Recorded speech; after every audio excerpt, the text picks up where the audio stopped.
Hey, Jacob, we did the first 2.5, and we forgot to record, so here it is. The answer to the first one was 16.8. It was the distance formula. This is the midpoint formula. There you go. And we just did the x-intercept, and we got this. So the y-intercept, I plug 0 in for the opposite, so I plug 0 in for x, and I've got this, and y equals 8. Boom. X and y intercepts. I don't know why it says z and y. That should say x and y. That's a typo. Okay? X and y intercepts of this function. This is absolute value. Okay? So if I do x intercepts over here, y intercepts over here, here's the deal. If I plug 0 in for y, I have this guy going on. How do I solve 0 equals the absolute value of x minus 3? How do I solve that? Two possibilities. Ooh, 2 cases. 1 case. 2 cases, right? Absolute value is 2 cases. So the first case is that 0 equals x minus 3. The second case is that 0 equals negative x plus 3, right? I flip the signs. Okay. All right, if I do that and I add the 3 over, x equals 3. If I do this one, I'm going to add the x over. Can I do that? X equals 3. Wait, I only have one x-intercept then because they're both the same. Do you know how x minus 3 moves him? It's probably a parabola. An absolute value is a b, right? How does the 3? It moves him to the right 3. 1, 2, 3. So he still only has one x-intercept, right?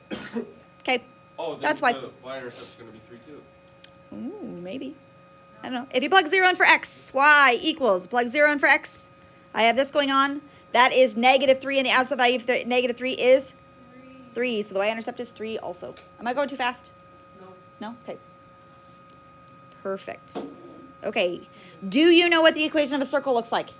It's that Y squared. X minus h squared plus y minus k squared equals r squared. It's the distance formula. It's the Pythagorean theorem. A squared plus b squared equals c squared.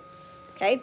So if my center is at negative 3 comma 6, he will be x plus 3, opposite, yep, plus y minus 6 squared, and the radius is 7, so 49, that is all.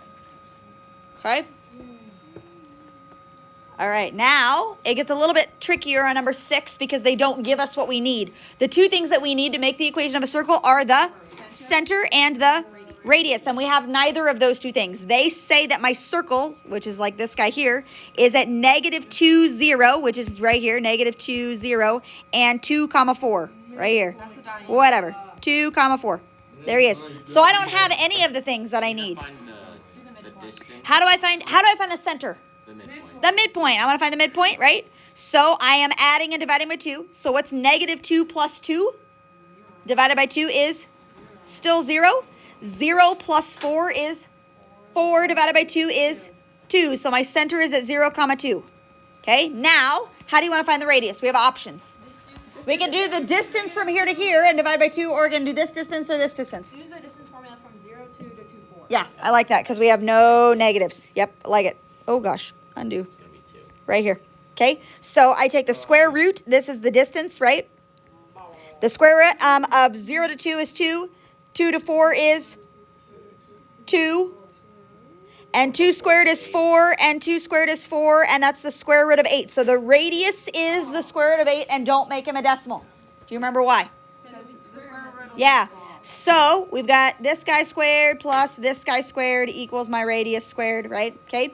So I have x minus 0. Okay. Some of you guys like to just write him as x squared. That's totally fine. So if you see that, that's totally legit. Y minus 2, don't forget the square, equals, if I take the square root of 8 and I square it, it is just 8, okay? Now the problem is, if you make the square root of 8 a decimal, and then you try to square it again, you will not get 8. Do you know why? Oh, it's rounded. Yeah, because when you take the square root of 8 and you write it out, you round it. When you plug that back into your calculator and you square it, you won't get 8. You'll get like 7.99 or something like that, right? It won't be exactly 8. So there's that.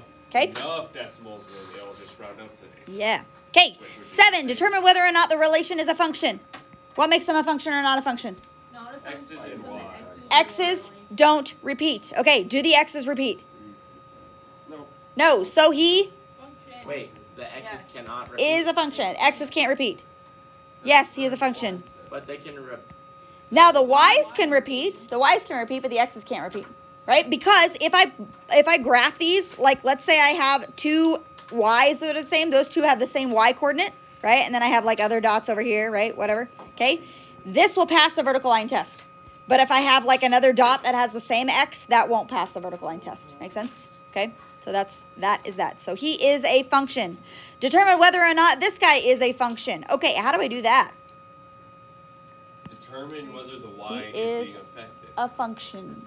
And the y is not. Kind of. I look at his parent function. What's the parent function? If I like strip everything else away, what's his? X cubed He is minus y equals x cubed, right? Like that's his highest power. Do we know what x cubed looks like? Isn't it like an M or something? He a lot of times looks like this. Usually if he has extra little bits in him, he has like some extra humps, right? Is he going to be a function? Yeah. Yes, he'll pass the vertical line test, okay? All polynomials, by the way, are functions, right? Unless the x is switched to y. Correct. But that, yeah, I guess that is technically considered a polynomial function. I don't know. Yeah, so yes, function. Yes, he is a function. Yes, he is a function. All right, 9 and 10, domain. Those two have to do with the domain errors. Domain errors. Two things that screw up a domain. Negative inside the square root. Negative inside of square root, and number two is dividing by 0. Okay, so I want to avoid a negative inside my square root here. So how do you do that? Set it equal to 0. I set him equal to 0 and I do a number line. Yep. So equals 0. I'm going to add the x to the other side. So x equals 3. And I'm going to do a number line. 3. So if I pick, what do you want to pick? 4. 2. 4 and 0. I want to do 0 and 4. Okay? If I plug in 0, negative 0 plus 3. Negative 0 is still 0. Negative 0 is still 0. Plus 3 is still 3. Can I take the square root of that? Yes. Okay, if I do 4, and I plug 4 in, negative 4 plus 3. Negative 1, I cannot do that.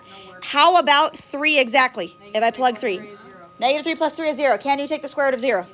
Yes, you can. So, this goes from Negative infinity. negative infinity to 3. 3 Bracket. per in bracket. There you go. Come on, big time. Woo! Woo! Okay, what is the domain? We wanted to avoid dividing by 0.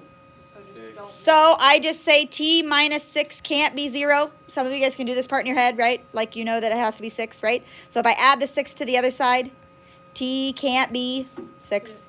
That's all. If you want to write them in interval notation, do you know what that looks like? I will take that. It's going to be a union. So it's going from negative infinity until we get to 6. Paren, right? Union with 6 to infinity. And that says everything except for 6 on the nose exactly. So we don't right? have to do that. Yeah, I will take it if you just say t is not equal to 6. That's fine. Okay. Cost of renting a limousine. 0 is 0 to 25. That's representing the number of hours that we rent the limousine for. So up to 25 hours, it's going to cost me $150 no matter what. I don't care how far I drive it. But after the 25-hour mark, it's going to cost me an additional $1.75 an hour, which sounds kind of stupid. Why? What? That should be way more expensive than that. But anyway, find C of 20 and interpret its meaning. So I'm going to plug 20 in. Does 20 plug into the top one or the bottom one? The top one. The top one. 20 lives between 0 and 25. So if I do that, it is 150. 150. Interpret the meaning. The cost. Cost for For 20 hours. 20 hours. Okay? C of 30. 30 lives in the bottom. So I have to actually plug that in. $1.75 times 30 plus 150. Math 200. 202.5. I guess that makes sense because you're not, it's not $1.75 for an additional hour. It's an $1.75. Yeah, okay, so that's going to be better. This is the cost for 30 hours. Okay, what is the domain of the whole function? Woo! Like what am I allowed to plug in for x? What am I not allowed to plug in for x? Can't go below 0. You can't go below 0, right? Can I plug in 0 on the nose? Yeah.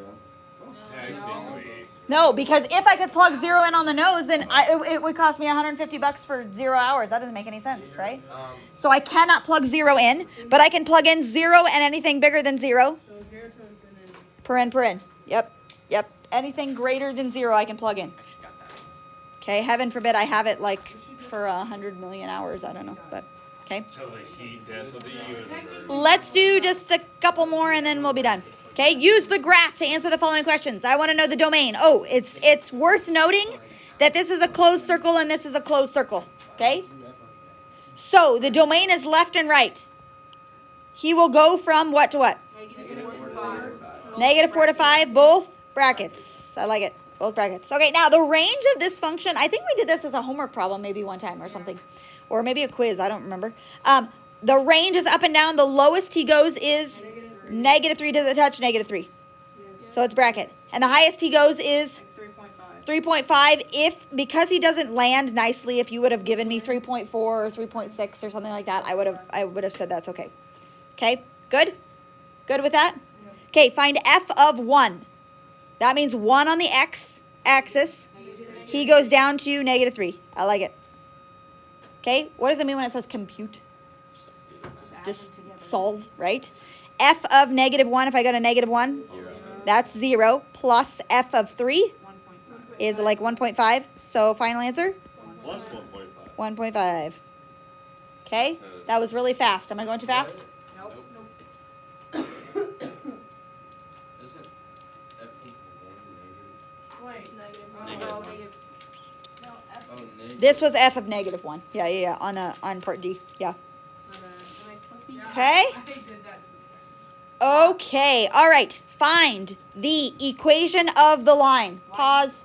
What does the equation of a line look like? Y equals mx plus Yep, that's what should be floating through your brain like as soon as you see that. We haven't even read the rest of it. Equation of a line. So I need y equals mx plus b. So I really just need to know what m is and I need to know what b is, right? Okay. Okay, so when I do this, I'm going to find m first. How do you find the slope of 2 points right here? Rise over run, or y2 minus y1 over x2 minus x1, right? Okay. The second y is 5 minus 3 over 2 minus 1. I think we're doing, are we doing this in geometry? Yes, we are. 5 minus 3 is 2 over 1, so 2 is my slope, and that's the m. So now I am at y equals 2x plus b. And how do I find b? Does it matter which one I plug in? 1 and 3. I like 1 and 3 better, but it doesn't matter. You can do either one. So make sure the 1's going in for x and 3 is going in for y. So I have 3 equals 2 times 1 is 2 plus b, and b is 1. So final answer, y equals 2x plus 1. Give us like a ton of those, right? Are we? Let's be done. Love it. How many do we have total? 22. 22. Okay, we'll be done. Yay. All right. That's good for a Friday, right? Parallel line has the same slope, right? Yes. Yep, but you don't know what the slope of that guy is, so you gotta fix him. What is it? -3. Okay. Goodbye.